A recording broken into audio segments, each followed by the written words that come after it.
Hello students, welcome back to our channel. आज हम बात करेंगे पेरीमीटर, एरिया एंड वॉल्यूम के बारे में। तो सबसे पहले हम बात करते हैं पेरीमीटर। पेरीमीटर क्या होता है?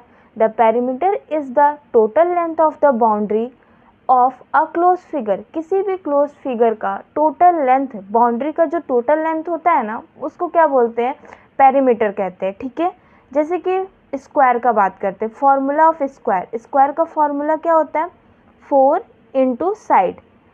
क्योंकि स्क्वायर का चारों साइड बराबर होता है, इसलिए एक साइड अगर 2 सेंटीमीटर है तो वही 2 सेंटीमीटर से हम 4 को मल्टीप्लाई कर देंगे तो मेरा स्क्वायर का एरिया का पेरीमीटर निकल जाएगा। जैसे कि यहाँ बात करते हैं 4 इंटू, मान लो स्क्वायर का एक स्क्वायर है, इसका एक साइड है 2 सेंटीमीटर, तो हम जब 2 से मल्टीप्लाई करेंगे ना, 4 इंटू 2 8, तो स्क्वायर का पेरीमीटर निकल जाएगा 8 सेंटीमीटर। अब हम बात करते हैं रेक्टेंगल। रेक्टेंगल का फॉर्मूला क्या होता है पेरीमीटर का? 2 इंटू एल प्लस बी।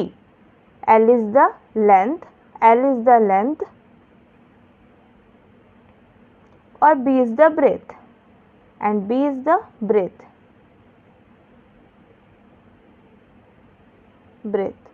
ठीक है। इसी तरह से पेरीमीटर ऑफ ट्रायंगल क्या होता है? सम ऑफ ऑल 3 साइड्स। तीनों साइड को जब जोड़ते हैं ना, तो उसको हम पेरीमीटर ऑफ ट्रायंगल कहते हैं। जैसे कि यहाँ पे 2 2 3 दिया हुआ है, तो हम इसको जोड़ करके क्या लिख देंगे? 2 + 3 इज इक्वल टू 7। तो ये मेरा क्या आ गया? 7 सेंटीमीटर मान लेते हैं। तो ये मेरा क्या आ गया? ट्रायंगल का पेरीमीटर। ठीक है। अब हम बात करते हैं एरिया का। एरिया क्या होता है? The area is the amount of surface enclosed bye a figure. Figure से जो एरिया को कवर किया जा रहा है ना, उसी को हम एरिया कहते हैं। जैसे कि ये जो जगह है, मतलब ये एक बाउंड्री है स्क्वायर का। अब मान लेते ये जो जगह है, ये मेरा क्या हो गया? एरिया हो गया। एरिया क्या रहेगा? ट्रायंगल है, ट्रायंगल का जो ये एरिया है, ये जो जगह है, ये मेरा क्या कहलाएगा? एरिया कहलाएगा। ठीक है। अब हम बात करते हैं area of square. Area of square क्या होता है? Side into side. दोनों तरफ के साइड को ही एरिया ऑफ स्क्वायर कहते हैं। एरिया ऑफ रेक्टेंगल क्या होता है? Length into breadth. इसको हम एल इंटू बी भी बोल सकते हैं। ठीक है। और एरिया ऑफ ट्रायंगल क्या होता है? Half into base into height. ठीक है।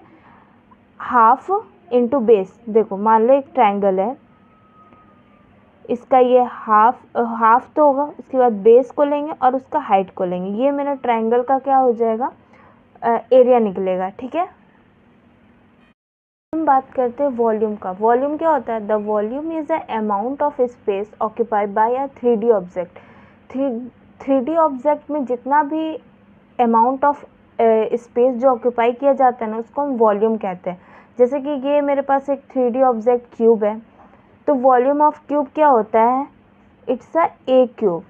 ए क्यूब साइड का क्यूब, जैसे कि ये साइड, ये साइड, ये साइड, ये साइड, ये साइड, ये साइड, ये साइड, ये साइड, पूरे साइड का क्यूब जो होता है ना, उसको हम बोलते हैं ए क्यूब। साइड का क्यूब, साइड का क्यूब। तो ये मेरा क्या कहलाएगा? Volume of cube. ठीक है। अब हम बात करते हैं volume of cuboid. Volume of cuboid क्या होता है?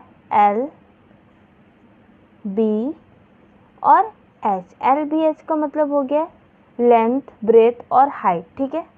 यहाँ पे लिख देते हैं L into B into H. L for length, B for breath,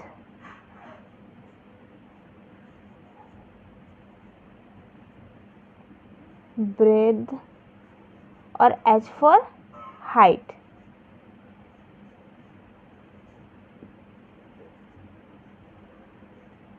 ठीक है। इम्पॉर्टेंट पॉइंट ये है कि पेरीमीटर को हमेशा कैची में रखना चाहिए, सेंटीमीटर, ठीक है, मीटर, किलोमीटर, और एरिया हमेशा सेंटीमीटर का स्क्वायर या फिर मीटर का स्क्वायर में रहता है। ठीक है। और वॉल्यूम हमेशा सेंटीमीटर क्यूब, मीटर क्यूब इसमें रहता है, ठीक है। ये इस बात का ध्यान रखना, ठीक है। बात करते हैं कुछ इम्पॉर्टेंट डिफरेंस के पेरीमीटर एरिया और वॉल्यूम में, ठीक है। पेरीमीटर में क्या होता है, बाउंड्री लेंथ, ठीक है, यहाँ लिख देते हैं हम बाउंड्री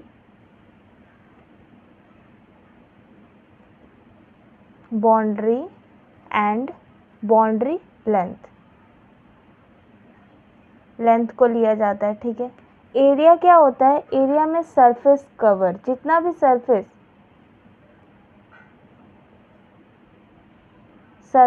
कवर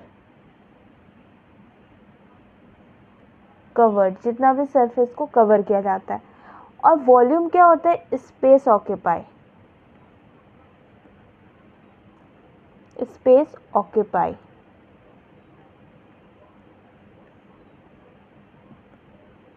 जितना भी स्पेस को ऑक्यूपाई किया जाता है वो हम वॉल्यूम में लेते हैं। अब हम बात करते हैं 1D 2D और 3D मेजरमेंट में। 1D सिंपल मीटर सेंटीमीटर में ले सकते हैं। 2D में एरिया को मेज़र करते हैं, तो इसलिए हम हमेशा मीटर स्क्वायर, सेंटीमीटर स्क्वायर इस तरह से लगाते हैं। और 3D में हम किसको, 3D का जो यूनिट होता है उसमें हम किसको मेज़र करते हैं, वॉल्यूम को, तो इसके लिए हम हमेशा मीटर क्यूब, सेंटीमीटर क्यूब इस तरह से लिखते हैं, ठीक है। तो ये इम्पॉर्टेंट डिफरेंस और इन बातों को ध्यान रखिएगा। तो इसी तरह और भी अगर आपको वीडियो पसंद आता है या वीडियो को खराब कर देना वीडियो।